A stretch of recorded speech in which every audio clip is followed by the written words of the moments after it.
Alguien dijo que el libro de los Hechos de los Apóstoles debe llamarse los Hechos del Espíritu Santo de Dios, porque es aquella persona que habilita, faculta y dirige a la iglesia desde esos tiempos hasta la actualidad.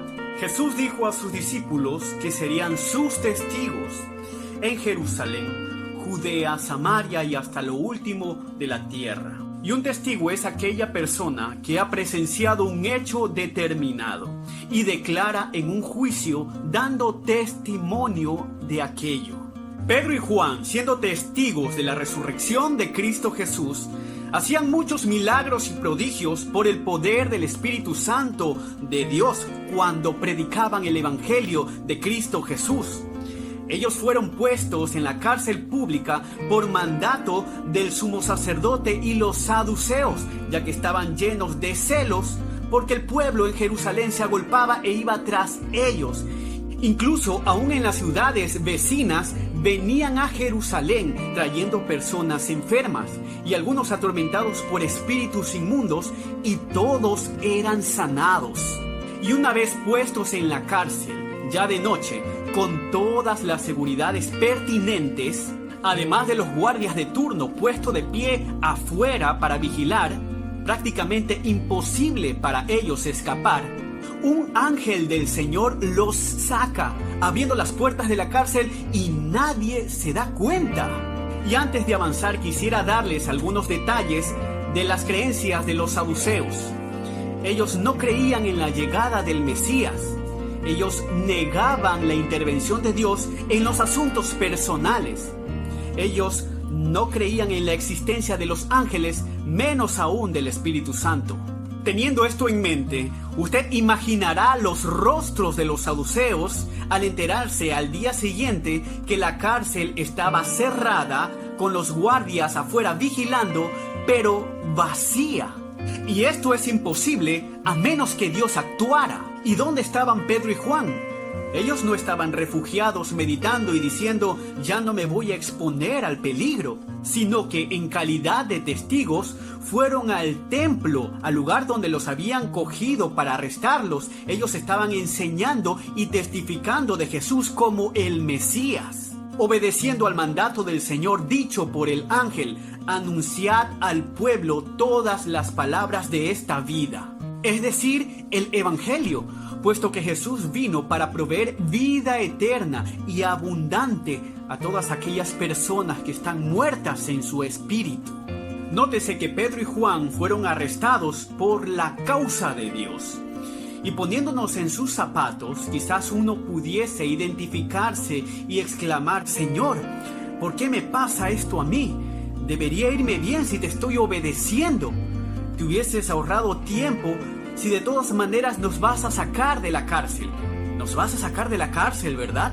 Sin embargo, mi querido hermano, debemos de reconocer que Dios es soberano y actúa de acuerdo a sus propósitos eternos. No necesitamos entenderlo o exigirle a Dios alguna explicación por las circunstancias. El cristiano debe estar descansando en lo que Dios va a realizar. Pero de seguro, el poder de la intervención de Dios al rescatarlos de la cárcel tuvo su propósito y dejó a más de uno perplejo en el concilio de los saduceos. Y nos deja en claro que Dios aún sigue actuando.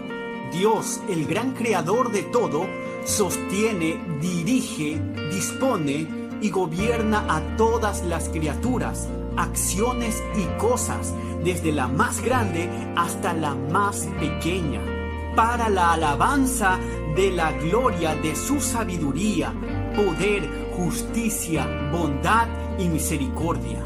Es decir, que lo de la cárcel se le ocurrió a Dios para mostrar su poder y de esa manera hacer que todos le glorifiquen. Hermano, si usted está pasando por alguna dificultad, deje que el Señor muestre su poder, y aquello nos debería llevar a postrarnos en adoración.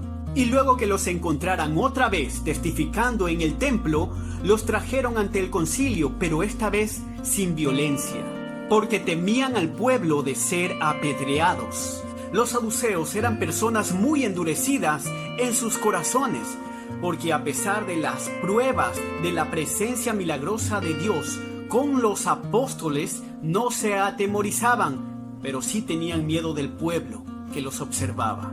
Mi querido amigo, el mundo entero debería temer a Dios ante sus hechos milagrosos, sus intervenciones divinas aquí en la tierra. Pensar que Dios no va a hacer nada y que solo es un espectador es un error grave, ya que ignoran voluntariamente que el mundo fue castigado por Dios con el diluvio. Y Dios no retarda su promesa, y entiéndase aquí por promesa como el día del juicio, sino que es paciente para con los suyos, sus escogidos, no queriendo que ninguno se pierda, sino que todos sus escogidos procedan al arrepentimiento. Y si tú estás escuchando esta palabra, Dios te está llamando al arrepentimiento. Todos sus escogidos atenderán a su llamado. Jesús dijo: mis ovejas oyen mi voz y me siguen. Luego, una vez más, los saduceos amenazaron a Pedro y a Juan para que no hablasen acerca del nombre de Jesús. Pero ellos siguieron testificando a pesar de las consecuencias. Ellos dijeron: nosotros somos sus testigos. Mi querido hermano, ¿qué ha hecho Dios por ti, por tu familia? ¿Has notado el cambio, el trabajo que Dios ha producido en ti? Porque nadie puede cambiar al hombre, sino solo Dios. Y eso descarta nuestra iniciativa. Entonces usted y yo somos pruebas vivientes del poder transformador de Dios. Somos sus testigos y el testigo da testimonio. Mi querido amigo, sepa usted que Dios está a cargo de todo y Él sigue interviniendo en su creación. Él ha provisto salvación por medio de Cristo Jesús por amor al mundo. Porque el día vendrá cuando venga su promesa de juicio, como ya lo había hecho en tiempos antiguos. Escapa por tu vida hacia los pies del Señor Jesús. Reconócete pecador y pídele a Dios que te perdone de todo corazón y comienza a obedecerle. De esta manera podrás ser testigo del cambio que Dios hará en ti. Que Dios les continúe bendiciendo.